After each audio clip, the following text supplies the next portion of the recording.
Hey guys, welcome back. Today we're going to be going over Arataki Itto. We're going to be going over some team comps, gear, how I think he is, whether or not I think you should pull for him, all that good stuff. As usual, if you guys want to take, your favorite character, your favorite support character, and make it your best damage dealer, by all means, go ahead. Play the characters that you want to play in this game. You do not need any characters in the game except for 2. Other than that, feel free to play whatever you guys want. But we'll get into it and talk about Arataki Itto. Alright guys, so one of the first things we need to talk about is the most important part for Arataki Itto, his stacks of Superlative Superstrength. As you can see right now, on our attacks, we're getting this little mask that's charging on our back. There we go, it's full now. So what this means is we can do charge attacks that are going to do additional damage and a special animation. They do a lot more damage, and this is going to be really, really important. There are a few other ways to get Superlative Superstrength as well, and we'll go over that as we get further into the video. So Arataki Itto's 2nd and 4th strikes are both going to generate those stacks for you. His 2nd hit will give you 1 stack, and his 4th hit will give you 2 stacks. These do work on shields, as we found out.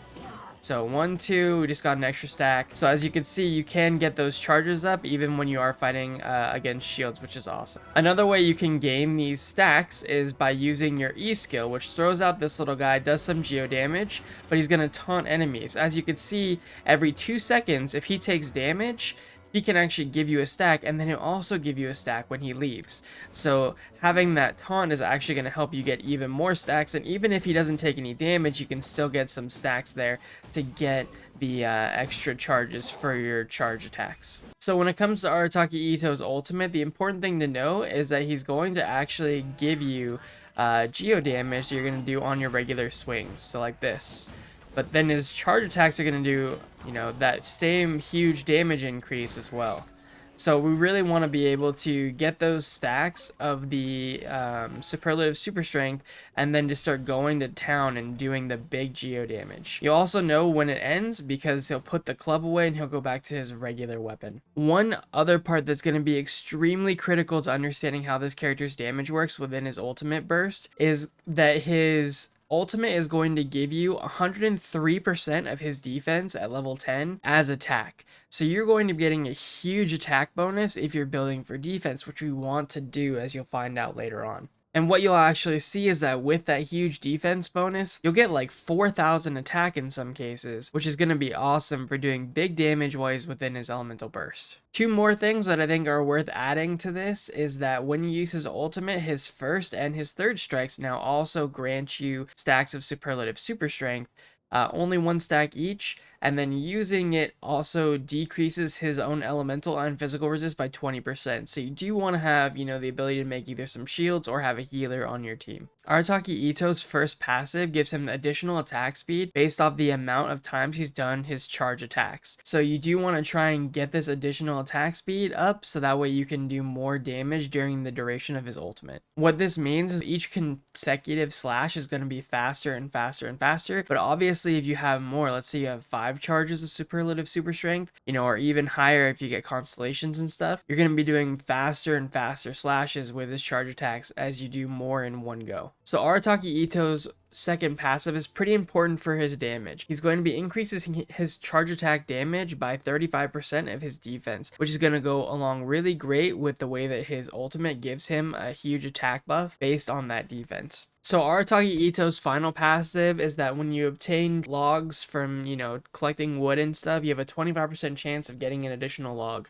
It's pretty lame. A lot of characters these days seem to have these meh 3rd passes. This one's not particularly great. Alright guys, so this is going to be my Arataki Itto. We'll take a look at his stats really quick and I can just show you. So he has really high defense, which is going to be thanks to, the gear that we're trying to get him. But also we're going to try to get pretty high crit damage and crit rate as always with, every damage deal we really pick. Energy recharge 144. I could actually deal with this being much lower. It's not something I really care about right now. And also elemental mastery I think is the worst stat in the game for any Geo character. It's trash. Get it out of here. Alright, so weapons for Arataki Itto. This sword was made for him. It is his best in slot. If you can get it, cool. If you can't get it, I would definitely go for Serpent Spine. Serpent Spine is going to be amazing for him. Again, both of these weapons give you those two important stats, those crit damage and crit rate stats. Those are going to be your big changes for your biggest damage dealers, right? So defense percentage, yes, that's going to be helpful. It's really good on this to have that extra 28% and this extra passive as well. But that 88 crit damage is actually insane, right? And it's going to be the same thing here. And this is going to increase your damage. Again, this is going to be cool, the passive, but also the huge crit rate that you're going to get from this is going to be really valuable. And if you do run the Serpent Spine instead, you can actually probably get away with just running crit rate on some of your substats and run a crit damage helmet. If you're doing the opposite, you probably want to run a crit rate helmet. It depends on how much crit rate substats. If you got enough substats, you could try and run a helmet as well for crit damage. So really, those are the two that I would suggest. You could run White Blind, but if you are going to run it, make sure that you get these attacks off and get these 4 stacks before you use his ultimate. If you can, then it should be pretty similar. It's going to give you a lot of really great stats, but I do prefer Serpent Spine, and obviously the weapon made for him the most. For artifacts, we talked about it earlier. He gets additional damage based off of his defense, and when he's in his ultimate, he gets that huge attack buff based on his defense. So we're going to be going for the Husk of Opulent Dreams here. Extra defense on the 2-piece, gonna be amazing. And then the 4-piece is just going to give him stacks of defense and geo percent damage when he either does geo damage or when he's off the field. Both cases, good for us. We like that a lot. And then with him, obviously, we're going to be trying to run a geo bonus damage goblet, you know, live the dream. Unfortunately, ours is not very good statted. What you'll see, just quick looking through here, most of these are not that good. Energy recharge, HP percent, not that good. This one's pretty decent, but high energy recharge and elemental mastery. But we did get attack or crit damage and crit rate, so you know it could be worse. Obviously, you're just gonna go for high defense, high crit damage, high crit rate. Not in that order. You want crit rate over crit damage over defense percentage. But after that, it's kind of meh. You know, if you're not running multiple geo characters, maybe you run more energy recharge. Elemental mastery, always stay away from it with all these geo characters. Don't even bother.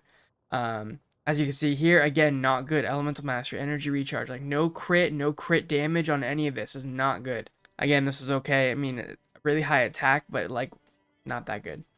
And then even here, we got crit rate, but no crit damage. We did at least get defense. You could see a lot of my stats on here are not perfect. Like, we're not even close. He has a long way to go. He could be a lot better. So hopefully you guys can get better rolled artifacts. I'm on the struggle bus when it comes to this new Husk of Opulent Dreams set. Feels bad, man. Alright, so in my opinion, there's like 2 kind of teams that I want to run with this character. One would be a double Geo team with some kind of battery. In this case, Shogun being our big battery here. There is a nice synergy between Shogun and Kokomi being, you know, allowing her to do some elemental charge damage with her ultimate because things will be getting wet from Kokomi's E skill. In general, I like running Albedo with Itto just for the extra Geo damage that these 2 characters are going to be doing. Albedo got that new sword. He's got this new set that came out. It's pretty sweet. A lot of people might also be running the full Geo comp, right? So people might be running Noelle and then switching this out for either Zhongli or, you know, maybe even switching out for Goro. And if you have Goro 6-star, this could be really good. Sorry, Goro 6 constellations. And the reason why is because at his max constellations, he is going to get a really awesome 40% damage, crit damage, when you're using his banner skill or within his ultimate. And that's really good for all of these characters. 40% crit damage to every single one of them. Fantastic. If you don't have him C6 though, you know, probably not worth it. I mean, I think he's okay to use outside of C6, but in my opinion, you probably just get more damage out of Zhongli. If you want to run, you know, Zhongli instead, and then you could run Goro and not run a healer, that's up to you. I always run a healer, and I usually recommend people run a healer. Do remember that Goro's 40% crit damage on his C6 is actually just for Geo characters, which is the reason why you'd maybe want to run him with the full Geo team. A lot of Geo teams kind of, you know, they want you to run other just Geo characters, and whether or not you want to do that, it's up to you. Just make sure you understand that you're going to be missing out on a lot of elemental reactions, and it does limit who you can really use as support. Albedo can sort of work as a battery, but he's not going to give you nearly as much energy as someone like the Shogun, or someone like Fischl alongside Albedo, right? So you could run something like having these two be batteries and then running, Noelle or something, right? And then you could swap back and forth. And the reason why I like at least having Noelle in this team, or a character like the Element or the Raiden Shogun, is because outside of his ultimate, which is only up like 60% of the time or something, you don't really want to be using him unless you're going to be doing like a superconduct team as well for physical damage, because he's only going to be geo imbued while he's within his ultimate, his elemental burst. So when you have a character like the Shogun who can take up that extra field time, or even Noelle, it's a nice character comp that you can just like, switch to one and do damage, and switch to the other and do damage. And then you kind of have, the more passive damage from Albedo and stuff. Alright, so now I'm going to show you guys some just basic, we're going to do some floor 12 stuff, and just kind of show you guys kind of like how I would plan on using these characters together.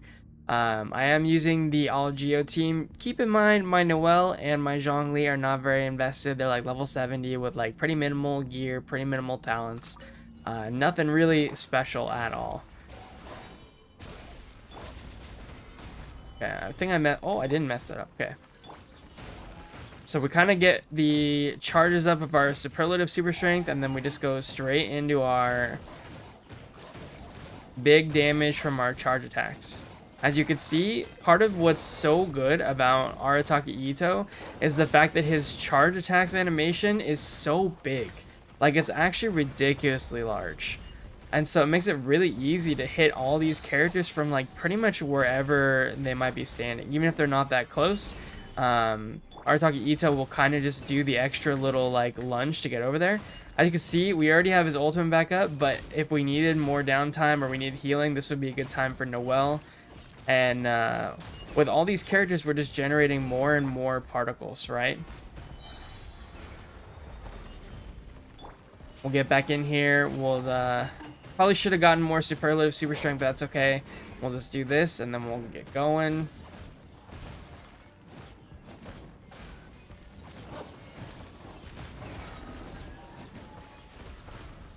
Boom. As you can see, that was pretty quick, and that was floor 12. Alright, so now we're on floor 12-2. We're gonna just keep rolling. Just keep rocking it out.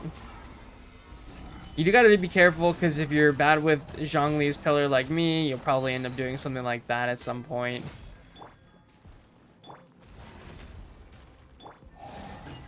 So we had our stacks of Superlative Superstrength, and we just gotta start going in on the boys.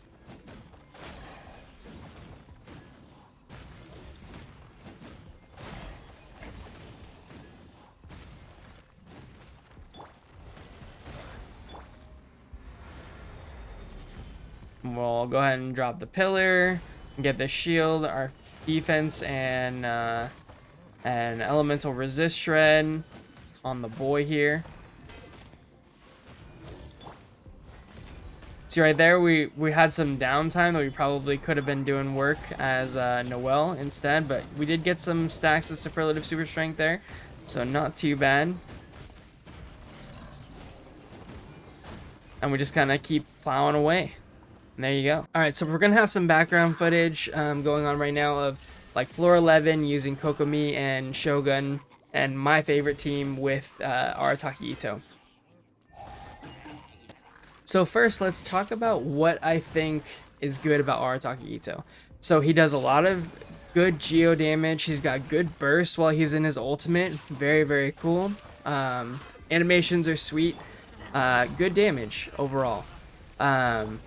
He plays similar to Hu Tao, which is a nice like spot that he can fill in. So he can fill in like alongside the Raiden Shogun, or you could even put him in, in a Hu Tao team. You could do something weird like, Hu Tao and your healer, and then like Xingqiu and Itto. And then when you can't use Hu Tao's elemental skill, you can fit Itto in there. You can kind of use him as like a sub main damage dealer, which is really cool, and we need more of those in this game to kind of like fit alongside each other. All right, now let's talk about the downside, okay? So the downside for me is that you're talking about a Geo character. At the end of the day, a lot of Geo characters want you to use like full Geo teams so you don't mess up the reactions that you need for doing damage. Um, and if you want to run all Geo team, um, you're going to be missing out on Vaporize and Melt and all those other elemental reactions that are so powerful and so good. Characters like Kazuha that you won't really be able to use at all. Um, because he just can't interact with Geo in any way, shape, or form. And so, because of that, I've always said that, like, Geo's the worst element in the game. I've always been, very vocal about it, and I still feel the same way. And if you're not running a full Geo comp, if you're running, like, a single Geo, like what I said earlier about using, like, Hu Tao team, I think in most cases you could just run a different support and get more out of it, whether it be official or whether it be, like a Kazuha or something like that. Most times you're going to slot in like a single Geo character, you can just use an Animo character with Veritas and Venera and you're going to get more damage out of it. The problem with that is that like it's just these two conflicting styles. However, I did show that the Geo team does enough damage, right? You saw it for yourselves on 412. Like, it does enough damage. And I only invested in 2 of those 4 Geo characters. So you could be doing a lot more damage. And, not to mention, we talked about how much you could improve your own Itto yourself. You got better rolled artifacts and stuff like that. So it meets the damage requirement. So at the end of the day, it doesn't really matter if Geo does less damage than other elemental reactions, because you're still hitting the bare minimum. Do you need Arataki Itto? No, not at all. Nobody needs Arataki Itto. However, go fight the new wolf boss. You'll quickly realize that you do need to invest in some kind of Geo damage character, whether that be Ningguang for the on-demand Geo or, something like that. That's up to you. Ningguang will be much easier to get a hold of than a limited time 5-star, but if you really like Itto, like I like Itto more than I like Ningguang, so he's going to be my main Geo damage dealer. When I need Geo damage to break a certain shield that's immune to everything else in the game, I'm gonna bring Itto. And that's good enough for me. But do you need him? No, absolutely not. Thank you guys so much for watching the video. I greatly appreciate it.